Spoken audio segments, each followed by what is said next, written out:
Good.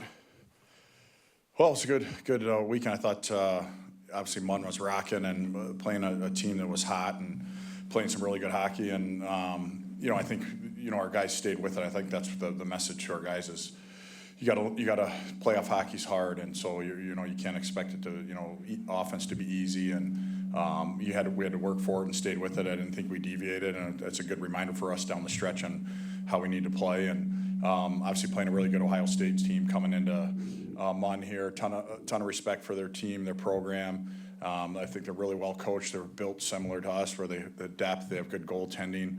But excited about our guys getting an opportunity to play another game at Munn, right? That in order to do that, you got to win the regular season, which we did, and you got to win another game. So now we got a chance to play another game in front of our home crowd.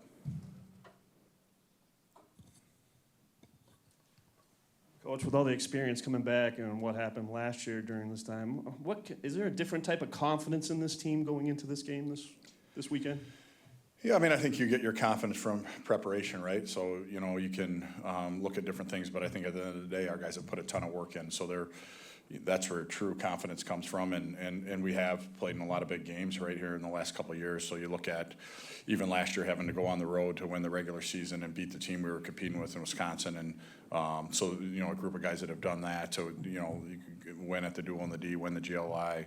Win the regular season this year. We went on the road to Notre Dame, and we needed some help, but we had to win both hockey games and got the job done. So, I think this group has been through a lot of those. We have some guys that have some international experience too and playing on big stages. So, but we also know we're playing a really good hockey team, right? And I think they've been really consistent this year, right? So we know they're gonna be coming here and play their best hockey, and it'll be a great test. But I think it's awesome we get to play another game at Munn.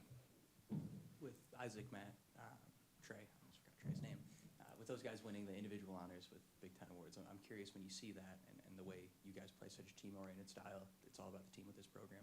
Does that kind of show that those two things can coexist in college hockey?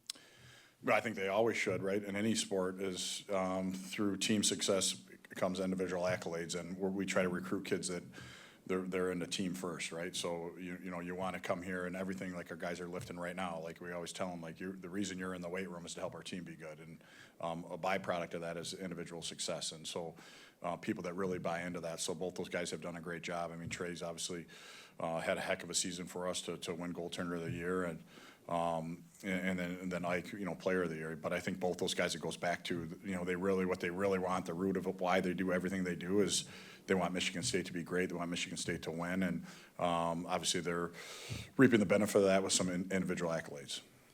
Bouncing off of Ike a little bit, we all know about his offensive ability, but can you talk about specifically this year, his defensive progression in his game? Yeah, he's taken a huge step. I think that, again, this is the fourth year I've coached, got a chance to coach Ike, so watching him, and it takes time. I think that's one thing with development, right, is you just got to stay with it, and it's not a light switch, especially with a talented player, right? He's got a gift to see the game on the offensive side, but he also has a dream of playing in the best league in the world, and you've got to have as many tools in your tool bag. So I even look at the first period, the back check he had in the first period against Notre Dame, right? If he doesn't work away from the puck and cover, they're going in and we're asking Trey to make a breakaway save, and he picked it off. We moved it north, and all of a sudden he's on top of the goalie with a big time look. So he's taken a great step there, and I give him credit because you got to look in the mirror and say, okay, I get it. You do all these things with the puck. You got to take a step away. He knew that, and obviously he's done a heck of a job.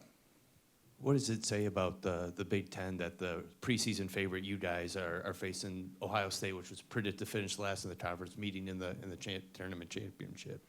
Yeah, I mean, I think that's the polls are the polls. Like early in the year, I don't think any of the coaches spend much time looking at them. It's for me, I never felt that way with them, right? I think Rouse does a great job. I think their staff does a great job. I think they play team hockey. I think they're well coached. They're organized, and anyone can beat anyone in our conference. And I think you've seen that through the playoffs, right? Notre Dame goes to Minnesota and wins the series. So and Notre Dame's a heck of a hockey team. So when you have a smaller number of teams in your conference, and then you look at the pedigree of the teams in our conference, there are no nights off, right? So they've done a heck of a job. Their staff's done a great job, and I think what they've really done is, again, they play team hockey, and they've been super consistent. Coach, after that semifinals matchup, you get 46 shots, only one goes in. When you're facing a hot goaltender and there's just no frustration from the team, how much confidence does that give you going into this championship matchup against another really strong goaltender that makes it hard to get pucks past him? Yeah, I think this time of year, right, I think if you want, any good team has a good goalie, right? So now we're playing good teams down the stretch here, so you're gonna face a good goalie. You're gonna face teams that defend hard. It's not just the goalie too, they made it hard in front of the net. They had good sticks, they blocked shots, and so yeah, those are all good. I mean, I think that's what this time of the year is about, right? Is there's not these easy chances where you don't really have to work for them. You're gonna have to try to earn everything. And what I liked is our guys didn't deviate from what we need to do, right? They didn't chase it. I thought we played mature, and for a young team, I thought that was a really good sign for us. And again, another one to have in our quiver as we go down the stretch here is like you got to know how to win games different ways, and obviously our guys did that on Saturday. A lot of Isaac's defensive growth came this offseason and going into this season, but I'm curious when you recruited him in the transfer portal, if that defensive side of things was part of the conversation when he committed. Yeah, I mean, it was always part of the thing when I coached him at the national team, right? And what's hard is I think, everyone thinks it's just a switch, right? And so you got to continually work at it, and development takes time. And, you try to accelerate the development with how you practice and video and those things. And when you're an offensively gifted player, you can get rewarded with maybe not doing things the right way away from the puck. And then all of a sudden, you in your head, you're like, okay, I scored, and that's fine. And again, our vision for Ike and his vision is, again, he wants to play in the best league in the world, and he's drafted by a great organization in Tampa, and they got a winning pedigree, and they expect their players to play winning hockey. So it's our job to coach him through that. So I think, he had a decision. He could have signed last year, and we had a meeting and talked about it and said, Ike, I'm not going to beg you to come back, and we're not into that. Like, you got to come. If you want to come back, you got to be 2 feet in, but you do have to improve these things. If they don't improve, it's going to be really hard for you. And I give him credit. It was about 5 minutes after that meeting. He called me back and said, Coach, I'm coming back. A lot of times when you have a meeting like that, a kid would say, well, I'm just gonna sign. And so Ike looked in the mirror and said, Coach, I trust you. I think I agree with you. I'm gonna prove that I can do that. And he's earned that this year. Like, he's played on the penalty kill. He's played 5-on-6. He's playing 4-on-4. And that wasn't a handout. I mean, he had to go out and do these things, not because he wanted to do them. He had to go out and show us he could do it in practice, and he's done it in a game. When you say that, I see a smile kind of appear, and I'm curious as a coach, and to see a guy do that and be such a success story, how proud are you of the way Ike has been able to embrace it? Yeah, super proud of Ike. I mean, again, this is not very often, right? You get a kid for 4 years and seeing him grow, and seeing how much our guys respect him. You watch us practice. I mean, he's super competitive. He's locked in. I've never seen Ike in 4 years have a bad day at the rink. And when you talk about a kid of that profile, sometimes there's pressure, right? And but all he really wants to do is make the team great. And right, so how do you grow your game to help it more than just the offensive side? And he's done that, and so I think it's awesome. I had a ton of respect for him. We're gonna whatever he decides to do at the end of the year. Obviously, whenever that time comes, we're definitely gonna miss him. This team has obviously played in big games all year, played for trophies, played in big venues. Where does that start with the confidence of them knowing the moment's not too big? Well, I think you earn those opportunities to play in those games, right? So I go back to last year, getting a chance to win the league, and then a chance to play 2 home games, and so you earn a little bit there. Doing the D is a great one, right? I mean, to play in that type of venue. For our guys and their development, a sold-out barn playing against our rival, and to have success the last couple of years in that, I think that's huge for our guys, and believe to play in the Great Lakes Invitational. I think it's the best tournament in college hockey, and I'm thankful that Michigan Tech allows us to be a part of it. And you look at even how that thing's changed, right? So this year the games are sold out, right? So it's a big-time venue, and that's when kids are making decisions. I think that's what you're looking at, right? Where can I go and play in these big moments? And our guys have earned those big moments and have had success in them. So doesn't mean it's a given going into Saturday, right? We got to be ready to play our best. It's gonna take our best to have success.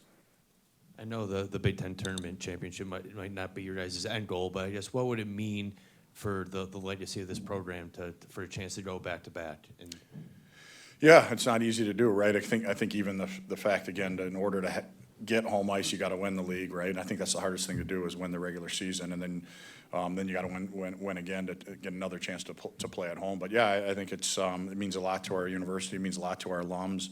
The support's been awesome. Our student section's been unbelievable, and I think our guys are excited about that. I understand it's a privilege. We've earned this opportunity. It's a privilege to play at Michigan State. It's a privilege to play in front of our fans, and let's make sure we put our best foot forward and play our best hockey come Saturday.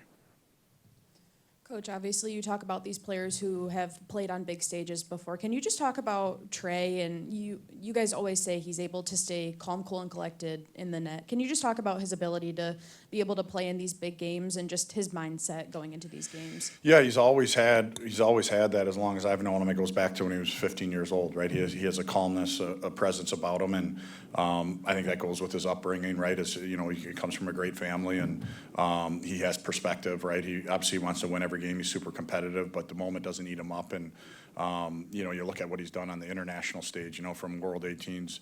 We had called him up, and then he won a gold the next year. And obviously, what he did with World Juniors, he's played for the men's Worlds team. So you go back to last year, the big games he's played in. So he's got a ton of confidence. But I think it goes back to, again, his preparation. Right, he's a very focused kid. He's committed. We see him in practice do it every day. So if you have habits like that, you're going to have success. You've seen Ohio State quite a bit this year, but not since January. How have you seen them change or develop since you last saw them, and how have you seen your own team change too? Yeah, I think you look at both teams, they're pretty similar, where it's depth is the reason they have success, and so I think that you look up and down their lineup, their lines, each one of them can produce. They play on both sides of the puck. They defend really well. They're very good in transition. So I think the teams are very similar, and I think our team's grown in that way too, right? And I think we've been.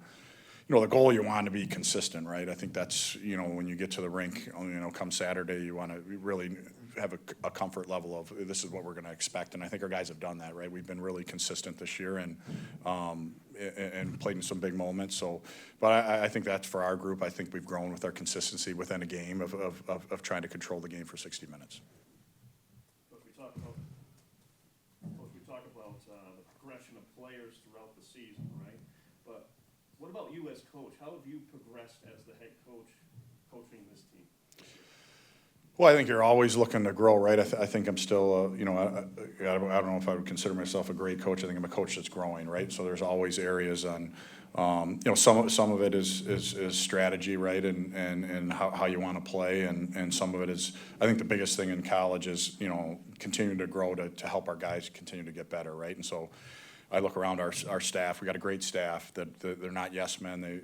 I think they do a great job. And when we meet, and I ask them a question, they're not answering how they think I want it answered. They answer it to try to help our team be better, and that pushes me to improve as a coach. And so I just think no different than our team is just you're always trying to find ways. But I think that's the biggest one is every day we come to the rink, the goal is how do we help our guys get better, and I think we've grown in that area as a staff, and I think our guys appreciate that that's how we look at them, right? That we want to keep helping them get better, and but you always have room to grow, right? I think that like I said, I consider myself a coach that's still growing. Good, thanks.